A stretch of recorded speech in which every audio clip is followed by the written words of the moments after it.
ముఖ్యంగా కామేశ్వరి గారు, ఏ స్త్రీ దేవతనైనా మనం ఆడవాళ్ళని అగౌరవంగా మాట్లాడకూడదు. కానీ ఆవిడ ఉపాసనా పరురాలని చెప్పుకుంటుంది. ఆధ్యాత్మిక చింతన ఎక్కువగా ఉంది. నేను దేవుడికి పూజ చేసుకుంటున్నాను. సంస్కృతము అంటేనే దేవతా భాష.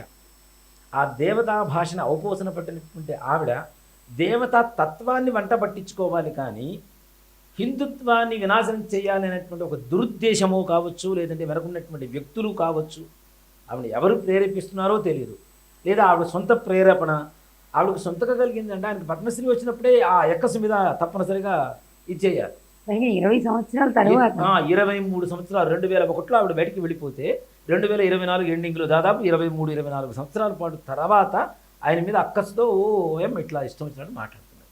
మరి ఇన్ని సంవత్సరాలు మాట్లాడని ఒక వ్యక్తి ఇప్పుడు ఎందుకు మాట్లాడుతున్నారు?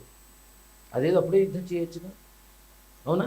ఒక మాట చెప్తాను, అంటే వేరే చెడులు అనుకోకండి. వృద్ధనారీ పతివ్రత అని ఒక శాస్త్రం ఉంది.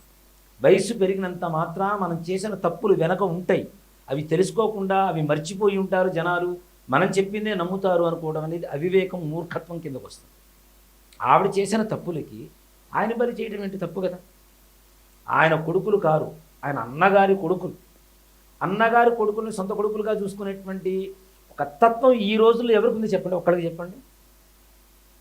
దత్తత తెచ్చుకున్న వాళ్ళే పీడిస్తున్నటువంటి, అంటే పిల్లలు లేరు అని ప్రేమతో దత్తత తెచ్చుకున్నటువంటి పిల్లల్నే పీడిస్తున్నటువంటి ఈ రోజుల్లో సొంత కొడుకుని సొంత కూతుర్ని కూడా బాధ పెడుతున్నటువంటి తల్లిదండ్రులు ఉన్నటువంటి ఈ రోజుల్లో అన్నగారికి పుట్టినటువంటి పిల్లల్ని తీసుకొని వచ్చి సొంత కొడుకులుగా తీర్చిదిద్ది ఇంత వాళ్ళని చేసినటువంటి ఆయన మంచివాడా?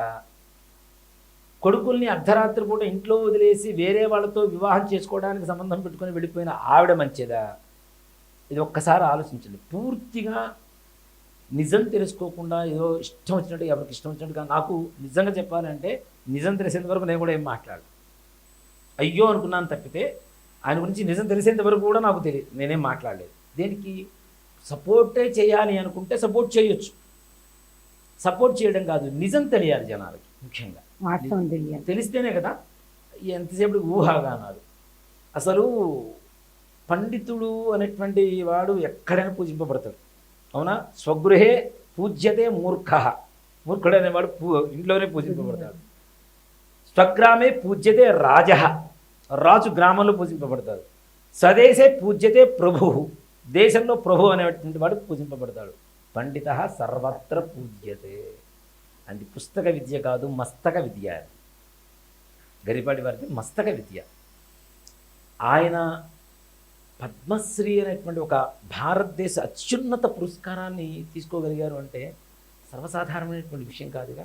అంటే ఇప్పుడు సెంటర్లో కొంతమంది ఈయన మీద ఎంక్వైరీలు చేసి మొత్తం ఈయన విషయం ఏంటో తెలుసుకున్న తర్వాతనే ఆ అవార్డుకి ఎంపిక చేస్తారు. చిన్న చిన్న అవార్డులు కాదు, మనం డబ్బులు ఇచ్చి కొనుక్కునే అవార్డులు అంతకంటే కూడా కాదు పద్మశ్రీ. అవునా? అలాంటి ఒక అత్యున్నత పురస్కారం ఈయన వరించింది అంటే ఈయన స్థాయి ఏంటో మనకు అర్థం కావటం లేదా? అది అర్థం చేసుకోవాలిగా. ఒక మనిషిలో మంచి చెడు రెండు ఉంటాయి. ఈయనలో చెడు ఉన్నాయని కాదు చెబుతుంది, అసలు మానవ ధర్మం. మంచి చెడు రెండు ఉంటాయి. నీకు కావాల్సింది మంచి అయితే మంచి తీసుకో, నీలో ఏదుందో అది తీసుకుంటావు ఎదురువాడి దగ్గర. మిర్రర్ అంతే. ఎదురువాడు ఎప్పుడు కూడా మనకు అర్థం లాంటి వాళ్ళే. మన దగ్గర ఏదుందో అదే తీసుకుంటాం. మన బుద్ధి వంకర బుద్ధి అయితే ఎదురువాడిని కూడా వంకరగానే ఆలోచిస్తాం.